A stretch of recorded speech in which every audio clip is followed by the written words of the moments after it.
Foliet is a small town in northern Ontario, about 100 kilometers from both Timmins and Chapleau. That means it's not exactly vaccine central, but that hasn't stopped a resourceful caregiver at the nursing station there. Nick Dunne covers the Northeastern Ontario Hubs, and he joins us now from Sudbury to explain. Good to see you, Nick. Thanks, Jeyan. So maybe you can tell us a little bit about the situation in Foliet and the small town itself. What do we need to know? Yeah, absolutely. So for quick context, Sudbury is about 400 kilometers north of Toronto. And then to get to Foliet from Sudbury, you go about 280 kilometers up Highway 144. You cross the Watershed 144 gas station, the only gas station there. And then just before you hit Timmins, you take a left on Highway 101, you go another 100 kilometers, and you're in Foliet. So it is quite far away from the beaten track, if you will. It's a town of about 200 people, and yeah, it's very far away from the nearest vaccine clinic, 100 kilometers away from Timmins, 100 kilometers away from Chapleau, which itself is quite far away from any major centers. So very difficult in principle to access a vaccine readily. Well, let's talk about vaccines. So you were on a hunt to see how small towns were vaccinating their residents, and you stumbled across a woman by the name of Brenda Vandal, who is a supposed vaccine hunter. Tell us about her story a little bit and how she's helping people get vaccinated. Sure thing. So Brenda's the nursing station secretary in Foliet. So as soon as the vaccine rollout occurred, she began calling people in the town. You know, these people are not only patients, but they're also neighbors, friends, family, what have you. And, you know, she's just saying, hey, you know, there is a vaccine available in Chapleau. At this day, at this time, I can book you. You know, you just have to give me some of your information. And that's what she's been doing. She's vaccinated at least 50 people, or she's helped vaccinate rather 50 people by booking their appointments and making sure that they have transportation to get there and just kind of filling out all the information for them, getting through the hassle of calling or going through the online booking systems. I do got to ask, why does the town, you know, with the size of 200 people need such a dedicated service? Well, there are a number of things to this, Jeyan. I mean, you know, I think public health units, the province, have done a really great job informing people, you know, about vaccines, how to get them, where to get them. But this is primarily online. You know, in a town of Foliet, you know, there are a lot of people who may not have readily available internet access. You know, they might be a little bit older. So that information isn't always there. And if you're going through more traditional forms of media, radio, television, I mean, if you're taking the national news, it's often Toronto, GTA, Ottawa, out west. You're not really hearing about what's going on in Foliet, even local news. It's Sudbury, Timmins, Sault Ste. Marie, and Thunder Bay, North Bay, right? So having that local touch, you know, people who know each other, being able to reach out in such a way and using those local health services as a kind of a point person to get people to get vaccinated is very important. Now, is this situation unique to Foliet, or, you know, are you seeing this across, you know, the vast region that you cover? Yeah, so I think Foliet is a bit of a unique situation where it's especially remote. You know, it's 100 kilometers away from anything that you can really call a town, right? But there are many other towns like Foliet. You know, there's Gogama on Highway 144 that's quite far away. Gauganda, Elk Lake, Matachewan. I mean, these are very small towns, typically, you know, no more than a few thousand people, quite far away from either the Trans-Canada Highway or, you know, a town that has a clinic, right? And in the Northwest, it's the same, you know, Pickle Lake, Atikokan, you know, you name it, right? And across the country, we have such a large landmass and, you know, most of our population is urban, but, you know, you add up all these small towns of 200 people and you're starting to talk about thousands, you know, tens of thousands, even hundreds of thousands nationally, right? So, you know, these are people who need vaccines like everyone else, whether you're urban, rural, what have you.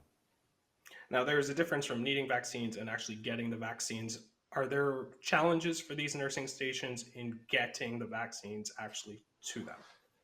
Yeah, I mean, there's certain logistical challenges. I know special people within public health who have the right qualifications can like they can only transport them. They have to handle them in a very specific way. They have to be transported in certain temperatures And, again, a place like Foliet, I just mentioned that it's quite a drive from a place like Sudbury, so, or even Chapleau as well. So there are challenges in getting these vaccines. I mean, it's not impossible, of course, but it's certainly an added effort, than distributing a vaccine across clinics, pharmacies within a city, right? And when we talk about other challenges, are we hearing anything about the challenges of immunizing people? And I want to bring up also, is there a little bit of hesitation as well in this region? I don't think we've seen any real hesitation there. I mean, Brenda says that it's been overwhelmingly positive. And if you look at the vaccination rates for the surrounding areas outside the city of Greater Sudbury, on average, it's on par with the city.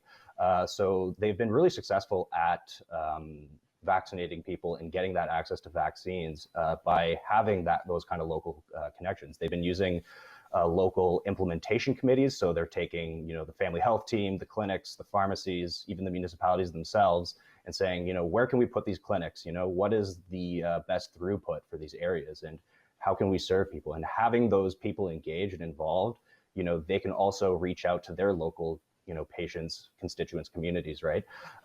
So it's been, it's not without its challenges, but there have been real workarounds in an area like public health Sudbury districts, which is massive, right? It's almost it's larger than most of southwestern Ontario, and it's just a single health unit. So there are logistical challenges, but they've been getting around them by hitting those local centers and making sure that there's local communication throughout. You touched on, the issues of traveling. I understand that the government does have some sort of program to help people with the cost of that, correct? So there is the Northern Ontario Health Travel Grant, and this is something that Brenda actually called up. She called up the Ministry of Health to make sure that this could apply for vaccine appointments. I don't think this was something that many people anticipated, and I can't necessarily blame them. But the Northern Ontario Health Travel Grant offers money for travel, transport, and accommodations, often for people who may need surgeries or healthcare in Southern Ontario. But Foliet is especially a place where it's far away enough in either direction where you can certainly be eligible for the grant. So that's been a big help because, I mean, a 200-kilometer round trip isn't cheap. You're looking at least $40. It's probably a little bit more if you're driving a truck, which if you're in Foliet, let's be honest, I mean, you're probably driving a truck.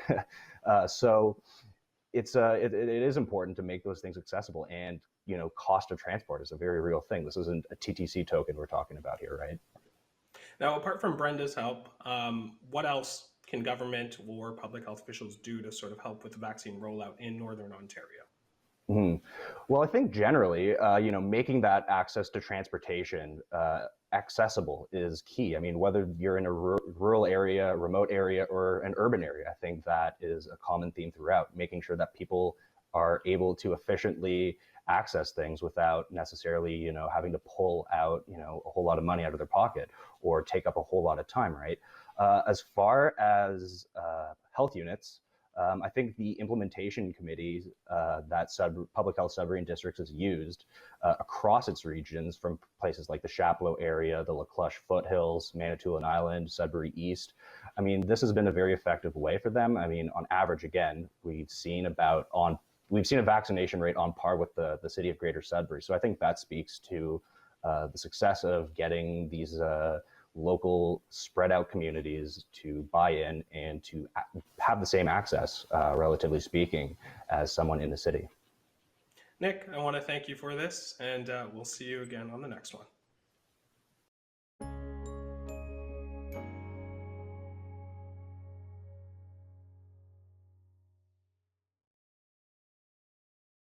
The Agenda with Steve Paikin is made possible through generous philanthropic contributions from viewers like you.